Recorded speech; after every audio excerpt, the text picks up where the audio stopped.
Are you troubled by strange noises in the night? Do you experience feelings of dread in your basement or attic?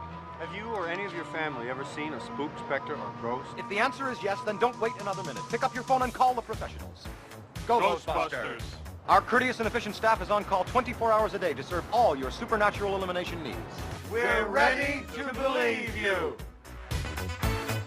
Who are you gonna call? Ghostbusters!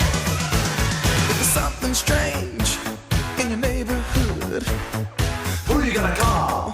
Ghostbusters!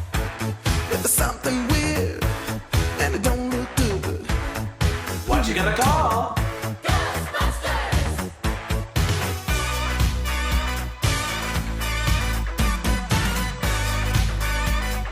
I ain't afraid of no ghosts.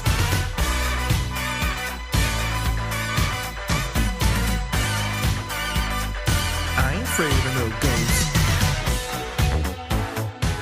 Yo, what's up everybody? Jesus here. Today I'm gonna be reviewing Ghostbusters. Not the 2016 remake.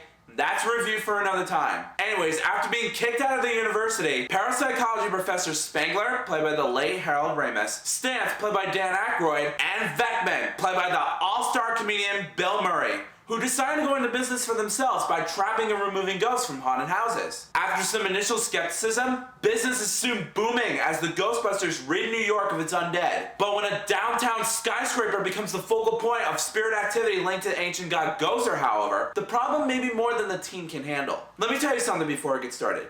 So I did recently watch the 2016 reboot with my dad, and while the movie as a whole looked good-ish, in terms of its story and character development, it wasn't exactly accurate to the original, which I'm talking about right now. But like I said, I'll do a review of it maybe sooner on my schedule, so stay tuned for that. But that being said, let's get to the good stuff about this film, shall we? Now, the visual effects and stop-motion animation may be a bit dated back in the 80s, sure, but at the time, it looks so amazing. Like, for example, the animatronics on those vicious dogs of some sort were super terrifying, but in a good way. The Kim Morgan cinematography also was super impressive. Example, in the scene where both Winston Zeddemore, played by Ernie Hudson, and Ray Stanz are talking about true spiritual stuff and what's gonna happen to our world, which I find to be pretty intense, by the way. At the part where Winston turns on the radio in the Act 1, the camera zooms out to an epic swooping camera shot of the Manhattan Bridge, which I find to be pretty awesome. The direction from Evan Reitman was hilariously superb. I especially enjoyed Bill Murray's performance in this movie. Holy smokes, does he kill it superbly well! Just the opening scene of it made me laugh out loud, no spoilers. But one scene on the other hand, which I will not spoil either, but since it is directed really well, it was a little awkward at the same time. Anyways, moving on. The story and plotline was really straightforward, but in a way that explains what the characters are all about, and that also fits with the character development articulation too. It's about scientist Dr. Venkman, who recently got kicked out of his career of being a college teacher of scientific ESP experimentation, spoiler alert. But when he and his fellow co-workers, Ray and Egon, heard that ghosts are lurking in the lovely city of New York,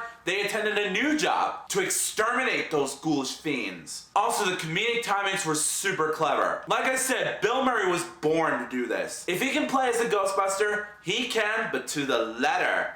Bill Murray all the way. Also, props to Sony Pictures on the way they executed the whole thing. The execution fits the franchise perfectly. I mean, just the way the movie started already got me hooked, especially that opening song, which my condolences to Sony for using their song at the opening of this video. Even their actual footage due to copyright. Again, my apologies, Sony Pictures, won't happen again. It's such a good song though. Anyways, in the end, the 1984 Ghostbusters was a lot of fun every time I watch it, but I don't recommend kids seeing it though, just due to its foul language, one awkward scene, and scary scenes in it. But overall, I loved it. So as a result, I rate Ghostbusters 1984 5 out of 5 stars. Guys, my thoughts about its reboot are about to be slightly severe, so stay tuned. So Ghostbusters 1984, have you seen it? If you haven't, then don't wait another moment. Pick up the phone and call the professionals. Sony Pictures.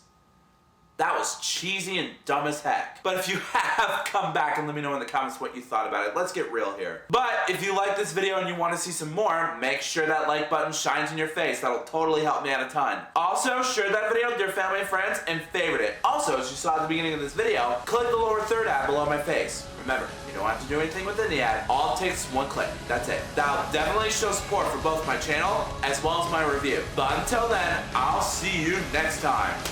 Peace out.